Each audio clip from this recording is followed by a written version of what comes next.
Friends, आज हम इस वीडियो में डिस्कस करेंगे इब्ने तैमिया का पॉलिटिकल थॉट। ठीक है कि उन्होंने क्या पॉलिटिकल थॉट दिया। इब्ने तैमिया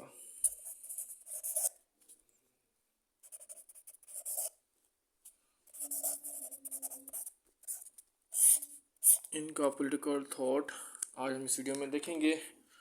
तो ये 1263 में पैदा हो रहे हैं और 1328 में इनकी डेथ हो रही है। ठीक है, तो इनका पॉलिटिकल थॉट हम देखेंगे। इनकी अगर हम आउटलाइन देखें, जो हमने मेन पॉइंट्स डिस्कस करने हैं, तो हमें पता चलेगा। आउटलाइन में पहले हम इनका इंट्रोडक्शन देखेंगे, फिर हम देखेंगे इनके जो है सेक्रेड लॉ, जो उन्होंने बताया टाइप्स ऑफ लॉ, वो क्या 3 लॉज थे। ठीक है, फिर हम देखेंगे कि मुस्लिम यूनिटी के हवाले से उन्होंने बताया कि मुस्लिम की यूनिटी कैसे होती है, क्या चीज़ मुस्लिम को यूनाइट करती है।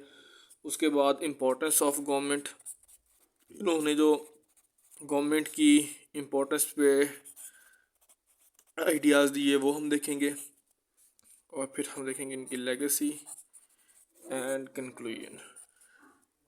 तो ये चीज़ें हम इस वीडियो में अंडरस्टैंड करेंगे कि इब्ने तैमिया के बारे में देखेंगे, इनका पॉलिटिकल थॉट क्या, इनके आइडियाज़ क्या, पॉलिटिक्स के हवाले से उन्होंने क्या क्या चीज़ें बताई हैं। तो इसको स्टार्ट करते हैं। अगर हम इब्ने तैमिया की बात करें तो हमें पता चलता है कि एक तो ये अहमद बिन हम्बल से इन्फ्लुएंस थे। यही लिख देते हैं, अहमद बिन हम्बल। ठीक है,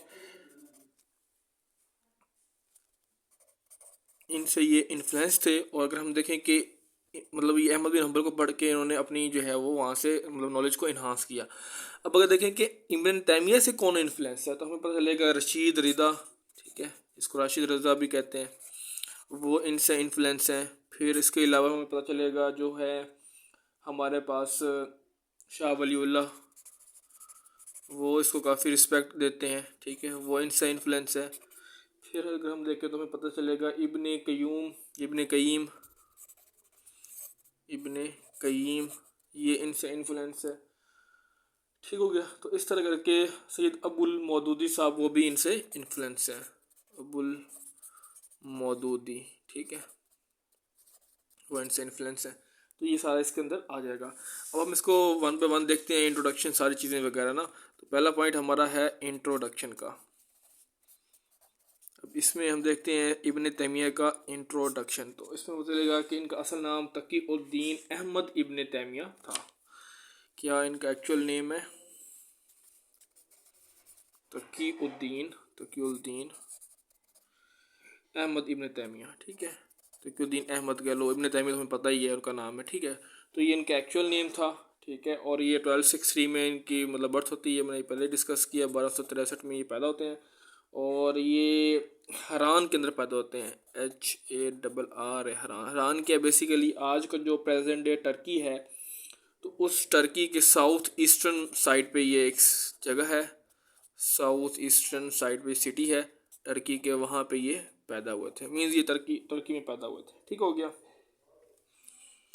उसके बाद फिर क्या हुआ, ये 1263 में पैदा हो रहे हैं और 1269 में 1269 में क्या हो रहा है, 1269 में ये होता है कि इनकी जो फैमिली होती है, ठीक है, वो डेमस्कस चल जाती है। कहाँ जाती है? डेमस्कस। ठीक है, क्यों? क्योंकि जो जहाँ पे ये रह रहे थे, टर्की के अंदर रह रहे थे, तो वहाँ पे क्या हुआ कि वहाँ पे मंगोलों ने अटैक कर दिया था। ठीक है, तो क्यों गए थे? क्योंकि मंगोल्स इंकर्जन मीन अटैक, उन्होंने इंकर्जन कर दिया था, अटैक्स कर दिए थे। मतलब अब पता है उस टाइम पे जो होती थी लड़ाई वगैरह होती रहती थी, तो इनकी फैमिली ने वहाँ से जाकर दूसरी साइड पे चले गए। ठीक हो गया। इसके बाद अगर हम इब्ने तैमिया की बात करें तो हमें पता चलता है कि ये ममलूक सल्तनत के सपोर्टर थे। ठीक है, ममलूक सल्तनत के सपोर्टर थे। अब ममलूक सल्तनत क्या थी? वो इजिप्ट और सीरिया में फैली हुई थी। आज के टाइम का जो इजिप्ट और प्लस सीरिया है, तो ये इतनी ज़्यादा बड़ी थी कि इनके दोनों में मतलब वो स्प्रेड थी, इस दोनों के एरिया को ऑक्यूपाई किया हुआ था। तो ये सारी चीज़ें इसमें आ जाती हैं। बाकी ये है कि ये इस वजह से भी इसको अपोज मतलब सल्तनत को सपोर्ट कर रहे थे, ममलूक सल्तनत, क्योंकि ये ममलूक जो थे वो मंगोल थे ये वाले, इनको रेजिस्ट कर रहे थे। ठीक है, तो मंगोल ने इन्वेजन्स की थी सीरिया के ऊपर 1299 1303 में, ठीक है। तो उस हिसाब से ये इनको सपोर्ट कर रहे थे। उसके बाद ये हुआ कि जब इब्न तैमिया हैं उनने काफ़ी जो है ना अशारी थियोलॉजी को अपोज किया ना, उन्होंने क्रिटिसाइज़ किया अशारी थियोलॉजी। अशारी थियोलॉजी, थियोलॉजी मीन जो रिलीजियस कॉन्सेप्ट था। इसके अलावा अल अरबी के कॉन्सेप्ट से डिसएग्री करते थे, अल अरबी, ठीक है। इसके अलावा सूफीज़म हो गया, ठीक है। और इसके अलावा बाकी सारी चीज़ें जब इन्होंने इस चीज़ों के ऊपर क्रिटिसाइज़ करना स्टार्ट किया, इनको निगेट किया, तो इनके ख़िलाफ़ जो है पब्लिक इनके ख़िलाफ़ हो गई और इनको इनके ट्रायल्स शुरू हो गए। पब्लिक ने इनके ट्रायल्स किया और एट द रिज़ल्ट ये हुआ कि इनको एग्ज़ाइल कर दिया गया, इनको दमस्कस से निकाल दिया गया और इनको इजिप्ट जो है वो भेज दिया गया, ठीक, एग्ज़ाइल के तौर पर, ठीक है। तो 7 साल जो है वो एग्ज़ाइल पर रहे, जला वतन रहे, अपनी जो दमस्कस था वहाँ से इनको निकाला गया था, ठीक है। और उसके बाद ये फिर 7 साल तक उधर ही रहे, 1306 से लेके 1313 तक, ठीक है। 6 7 13, तो 7 साल तक जो है ये इजिप्ट के अंदर रहे। अब जब ये एग्ज़ाइल ख़त्म हो गया, दोबारा दमस्कस आए, तो उन्होंने फिर दोबारा से ही अगेन मतलब उनके जो व्यूज़ हैं उन्होंने बताना शुरू कर दिए कि सेंट्स के हवाले से, सूफ़ी के हवाले से इनके जो व्यूज़ थे काफ़ी कंट्रोवर्शियल थे। तो काफ़ी जो अथॉरिटीज़ थी वो इनकी अगेंस्ट हो गई थी। तो इस वजह से इनको जो है दमस्कस के अंदर अगेन जो है इम्प्रिजन कर दिया गया, ठीक है। इनको 1326 में इम्प्रिजन किया गया, इम्प्रिजेंट किधर, दमस्कस के अंदर जहाँ पे ये आए थे। पहले एग्ज़ाइल पे गए, फिर दोबारा वापस आ गए, फिर इनके जो व्यूज़ थे वो लोग इनसे एग्री नहीं कर रहे थे, तो इनको दोबारा से इम्प्रिजन कर दिया गया और उसके बाद 1328 2 साल बाद इनकी फिर डेथ हो गई, ठीक है। क्योंकि ये सीन इस हिसाब से हो गया था। इसके बाद अगर हम इनका देखें बायोग्राफी या इनका इंट्रोडक्शन देखें तो हमें पता चलेगा कि इब्न तैमिया है, ये अपने टाइम के बहुत ही इंसिसिव, शार्प और इंटेलेक्चुअल और क्रिएटिव मुस्लिम स्कॉलर्स थे। इनका मीन ये है कि इन्होंने क्या किया, इन्होंने बेसिकली मतलब हाईलाइट किया और बताया मुस्लिम वालों को कि मुस्लिम जो हैं उन्होंने अपनी प्रोग्रेस लूज़ कर दी है, मुस्लिम जो हैं वो डिग्रेड हो रहे हैं, डिजनरेशन हो रही है उनकी, क्योंकि जो मुस्लिम्स हैं वो सेक्टेरियन डिवीजन के अंदर जो है फंस चुके हैं, थियोलॉजिकल इरेशनैलिटीज़ के अंदर है, मतलब वो इरेशनल सी चीज़ों को एक्सेप्ट कर रहे हैं।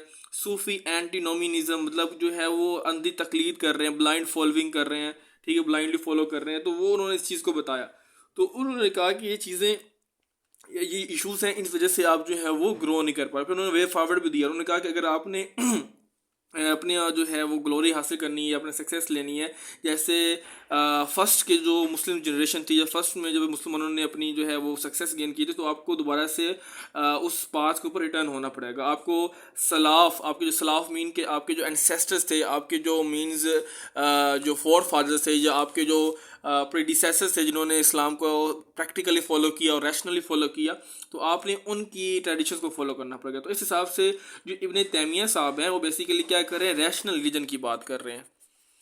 रैशनल रिलीजन कि आप रिलीजन को रैशनली, लॉजिकली और माइंड को यूज़ करके देखें कि क्या मंतक बन रहा है, क्या उसके पीछे लॉजिक है, उसको आप देकर फॉलो करें। तो उन्होंने रैशनल रिलीजन को सपोर्ट किया कि जो उनके सलाफ, जो उनके मतलब जो एंसेस्टर्स अबव अजदाद, जो नेक लोग थे, जो पायस लोग थे, तो उनको फॉलो करें ताकि जिस तरह उन्होंने फिर जो है वो सक्सेस गेन की, तो भी आप करेंगे, ठीक है। उस पर हम देखें तो जो इब्न तैमिया है इनकी जो आइडियाज़ है या पॉलिटिकल थॉट है, ये ऑटोमन टाइम्स में फिर उन्होंने इसकी शोहरत हुई, ठीक है। ऑटोमन अम्पायर का जो टाइम था, उस टाइम इनकी जो आइडियाज़ से इनको करेंसी गेन हुई, मीन इनकी वैल्यू बनी, मतलब इनको काफ़ी ज़्यादा अप्रिशिएट करने लगे, मतलब इससे लोग इंस्पायर होने लगे, ये सोर्स ऑफ इंस्पिरेशन बन गए। क्योंकि जो रिफॉर्म माइंडेड मुस्लिम्स थे, रिफॉर्म माइंडेड मुस्लिम्स, वो इनसे काफ़ी ज़्यादा इंस्पायर थे, क्योंकि इनका बेसिक काम क्या रिफॉर्मेशन का ही था। जो आपके पास इब्न तैमिया ने बेसिकली क्या किया, रिफॉर्मेशन ही की।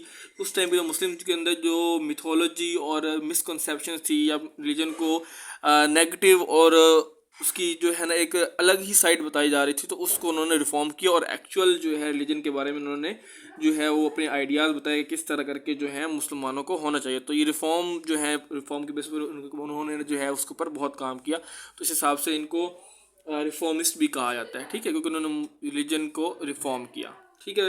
तो ये था हमारे पास इब्न तैमिया, ठीक है। नेक्स्ट वीडियो में हम डिस्कस करेंगे लॉज, और फिर हम देखेंगे मुस्लिम यूनिटी के हवाले से उन्होंने क्या कहा और फिर गवर्नमेंट के हवाले से क्या कहा। तो अभी के लिए इतना ही। Thanks for watching. So we will meet in the next video in the part 2। ये पार्ट 1 था, ठीक है, और हम देखेंगे आगे पार्ट 2 में क्या होता है।